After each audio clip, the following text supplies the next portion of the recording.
মৰমৰ ছাত্ৰ-ছাত্ৰীসকল, আমি আজি জানো ৰূপক কোঁৱৰ জ্যোতিপ্ৰসাদ আগৰৱালাৰ বিষয়ে।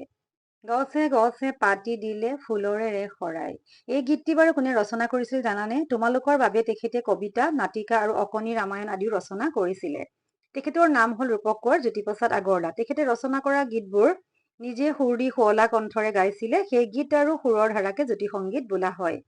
ইংৰাজী 1903 চনৰ 17 জুন তাৰিখে ডিব্ৰুগড় তামোলবাৰী চাহ বাগিচাৰ এটা সম্ভ্ৰান্ত পৰিয়ালত জ্যোতিপ্ৰসাদ আগৰৱালাৰ জন্ম হৈছিল। তেখেতৰ পিতৃৰ নাম পৰমানন্দ আগৰৱালা আৰু মাতৃৰ নাম কিৰণময়ী দেৱী। আগৰৱালাৰ পূৰ্বপুৰুষসকলৰ ৰাজস্থানৰ পৰা আহি তেজপুৰত নিগাজীকৈ থাকিবলৈ লৈছিলে।